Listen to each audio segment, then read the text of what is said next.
Grad School 101 with Dr. Bradbury.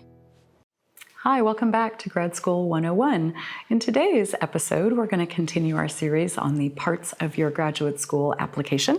And today we're going to talk about letters of recommendation. So I find letters of recommendation to be one of those topics that makes students very nervous. And I know that, of course, it was rather intimidating to me when I was here too. And this is because, of course, that this is one of the ways in which having a really large university can sometimes be disadvantageous as well as advantageous, right? It can be hard for students to get to know us, your professors, as well as you need to, and hard for us to get to know you as well as we need to in order to be able to really write great letters of recommendation for you. So I'm here to help you to figure out who the right people to ask are, and I'm also here to help you to remember that, we actually see you coming. It's one of those things. Try not to be too embarrassed about it, because we actually expect that we're going to need to be asked by a lot of students for letters of recommendation, and so it's a type of conversation that I've had, thousands of times by now, I would imagine, whereas it's probably one of the few times in your life when you'll need to have this type of conversation. And to this day, I still remember what it was like to be on the other side of this conversation, to need to come in and try to say, I would like to be worthy, please recommend me to graduate school. So I'm going to think about the fact that when you're applying to graduate school in psychology, one of the things that's really tricky about psych applications, and this is true of master's programs as well as PhD programs, is that there is no centralized application. This means that, of course, as we advise you to apply to 15 places all around the country, that you actually have to apply individually to each one of those places. And it's an entirely separate application process that isn't particularly standardized in any way. Now, the same elements of your application will be required by most of the schools that you apply to, but it is the case that your recommenders are going to need to go in, and this is all electronic now, of course. Back in the day, it was all done on paper, but it's all electronic now. So when I do a letter of recommendation, what happens is that I receive 15 links to my email. And I have to go in and I have to click in on each one of those links, and then I have to pursue that and follow through with putting in all my contact information. They, of course, won't set it up so that the student can do it. That would be great for everybody, but they won't do it that way. So your recommendation writers have to actually spend quite a lot of time just even getting your letter up out to the people that it's supposed to get to, much less actually writing the thing for you, right? So definitely remember this. When I describe this process to you, I want you to be thinking about the fact that that means that we're very restricted in terms of the number of letters that we can say yes to. We can only write for so many students each year. Now, this is quite in contrast to the system for applying to medical school that has a standardized application process. When I recommend students to medical school, I just write one letter and I submit it up to Interfolio, and the service allows the student to then have that letter distributed to all of the different places that the student might be applying. So this is one of the differences, and definitely means that what you want to do is practice a little perspective taking, because you want to be thinking both about giving people plenty of time, right? Like make sure that you ask way ahead of when you need the letter so that the person can really plot out in their calendar whether they will have time to recommend you. And then also remember that most of the time when we say no to a letter of recommendation request, it has nothing to do with believing that the student isn't worthy. The vast majority of the time that I say no to letters of recommendation requests, it's because I'm just too busy. I'm already full, and I can't actually commit to writing another letter of recommendation in this cycle because it would take up too many hours. So know that this means a couple of things, or a couple of important implications to this. One is for you to reassure yourself, right, and not worry so much about the fact that you're going to get a couple no's probably before you get your yeses, and that's all right. We expect that that's going to be part of the process, and just being able to kind of roll with that, I think, is really important. But the other implication that this has, and you think about what it means to apply to graduate school and get letters, is that you might want to think about having professors from other areas, not just from psychology, contribute to your application.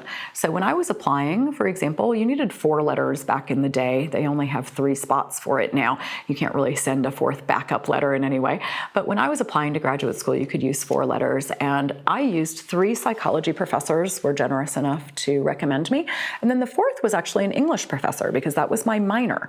So remember that there's nothing illegitimate about that. If you're looking around trying to say to yourself, like, who are these recommenders going to be? You can absolutely consider other areas of academics, including your minor, including any kind of certificate programs that you've pursued while you were an undergraduate, that type of thing.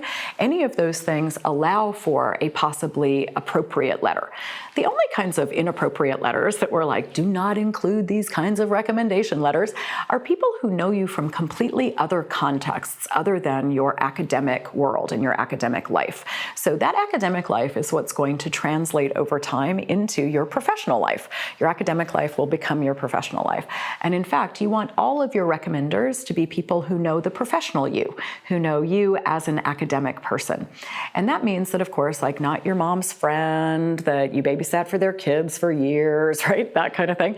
But also probably not a high school teacher who knew you very well, or that high school coach that you worked with so extensively for years. Instead, we really want this to be somebody who knows you as a college student. And that can include potentially at the outside, people who have supervised you in outside work. However, mostly what we'd really hope for would be that those would still be academic people. So looking around and trying to think about who it is that you're going to ask. Number one person, if at all possible, we'd like for that person to be somebody that supervised you in a research lab. So let me reassure you that that person does not have to be the very famous researcher that is running this gigantic lab. Depending on the style of supervision of the people who run these research labs, you may have lots of contact with that person. Some people are very personal in their supervision of undergraduates, even at this level. But a lot of people will actually have the intermediate supervision of the undergraduate workers in the lab be done by a graduate student. Now, this is just a mark of what a big deal place you're coming out of. And in fact, your degree is partly quite valuable because you're coming out of a place where you probably wouldn't be able to get all of the heads of these labs to write all of the letters of recommendation. So if you are somebody who is in a position of having an actual head of a lab, a research lab, write your letter, congratulations, there is nothing wrong with that.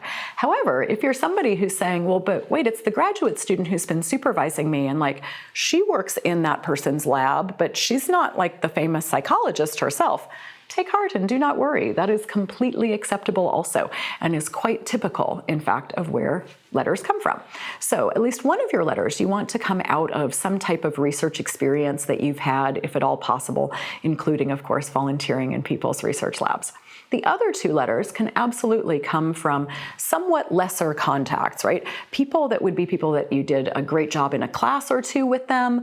And remember that most of us, especially in psychology, we actually have criteria usually for how we say yes to students or no to students. So that's one way that you can think about approaching this, is it's not personal. It's not a matter of saying like, am I good enough that you would write a letter for me? But very frequently it's more like, am I in the category of student that you're prepared to write a letter for?